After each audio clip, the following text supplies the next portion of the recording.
Hello दोस्तों, स्वागत है मेरे यूट्यूब चैनल पे। आज मैं यूनिट 4 का लेसन लाइब्रेरी कैटलॉग के एमसीक्यू जो पिछले वाले वीडियो में कंप्लीट नहीं हुआ था, आज मैं कंप्लीट करवा दूंगा।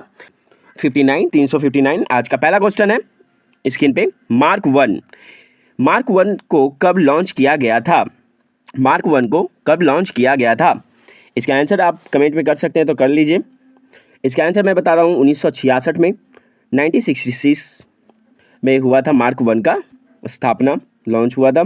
यही है मार्क टू कब लॉन्च हुआ था? 1969 ईस्वी में, 1969 ईस्वी में हुआ था, 1969 में।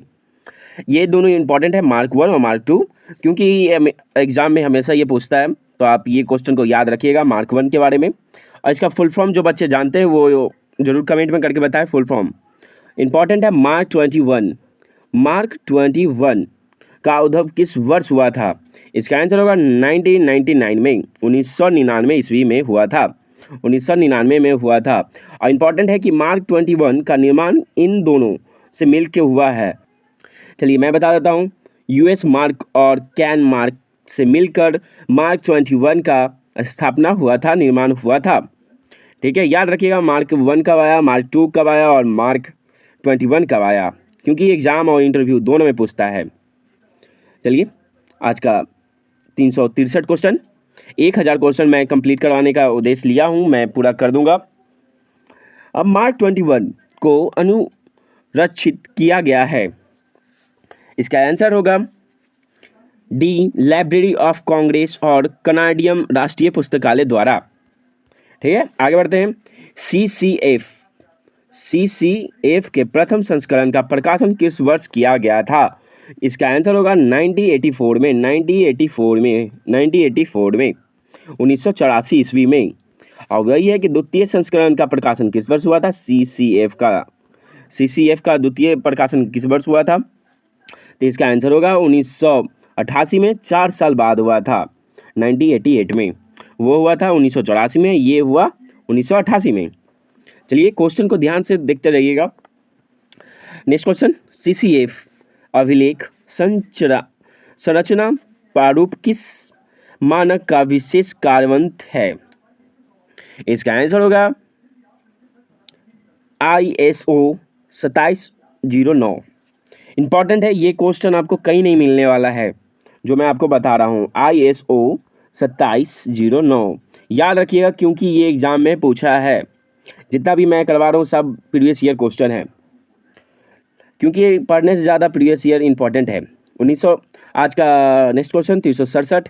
ACR 2 के अनुसार मुख्य प्रविष्टि में कितने अनुच्छेद होते हैं?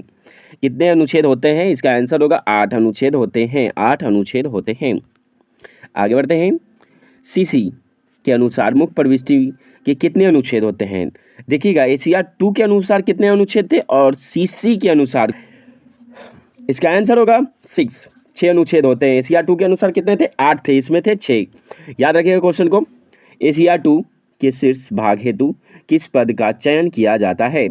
याद रखिएगा कैटलॉग में सबसे इंपॉर्टेंट CC और ACR 2 को ही माना जाता है।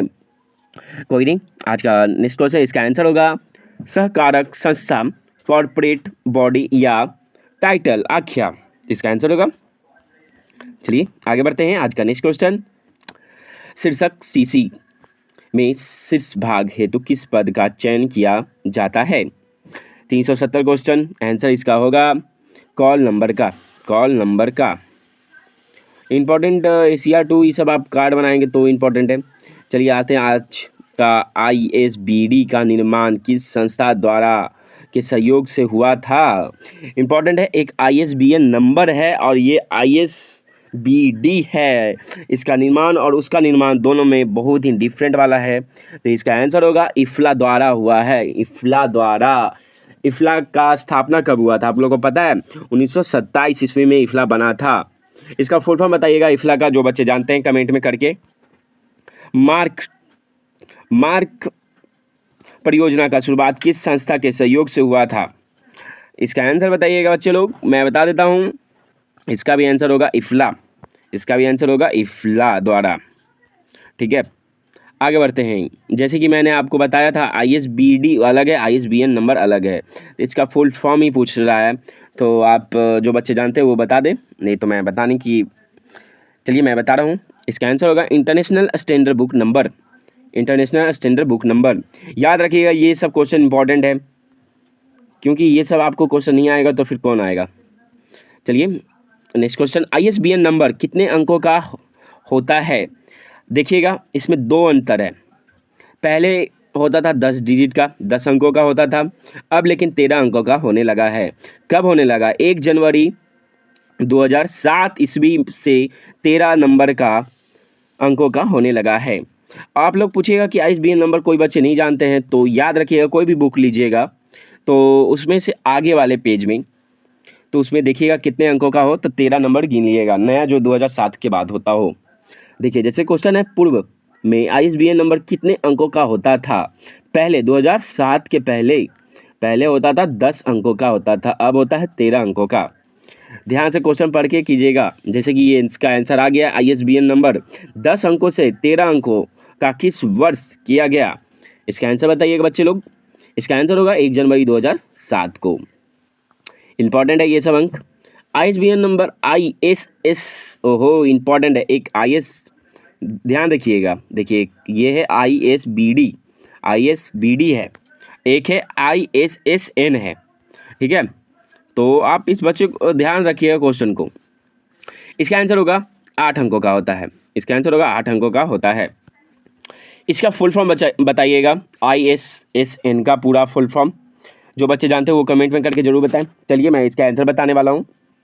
इसका आंसर होगा international standard serial number. ISBN number का क्या बताए थे? इंटरनेशनल स्टैंडर्ड बुक नंबर था, यह है इंटरनेशनल स्टैंडर्ड सीरियल नंबर। चलिए कोई बात नहीं, आगे बढ़ते हैं। नेक्स्ट क्वेश्चन, ISBN नंबर 13 अंकों में कितने भागों में विभक्त है? इंपॉर्टेंट है क्योंकि KBS हो या NBS में ये क्वेश्चन आया हुआ है। तो ISBN नंबर इतना ईजी नहीं पूछता है कि कितने अंकों का है, ठीक है। तो ये पूछता है कि ISBN नंबर कितने भागों में बटा हुआ है, तो इसका आंसर होगा 5 भागों में बटा हुआ है। 5 भागों में बटा हुआ है। चलिए 13 अंकों में ISBN नंबर कितने चेक डिजिट के होते हैं? कितने चेक डिजिट के होते हैं? तो मात्र 1, एक अंतिम संख्या, ठीक है। आगे बढ़ते हैं। ISBN नंबर का प्रथम भाग 3 संख्या किसे निरूपित करता है? किसे निरूपित करता है? इसका आंसर होगा प्रीफिक्स एलिमेंट्स को, ठीक। चलिए आज के लिए इतना ही, क्योंकि बहुत सारा क्वेश्चन है, कैटलॉग का बहुत सारा क्वेश्चन है, मैं आपको आज कंप्लीट नहीं करवा पाऊंगा। तो नेक्स्ट वीडियो में मैं कंप्लीट करवा दूं, क्योंकि ये 500 क्वेश्चन इसमें लिमिट है। तो आज के लिए इतना ही, धन्यवाद। कैसा लगा वीडियो कमेंट में करके जरूर बताएं।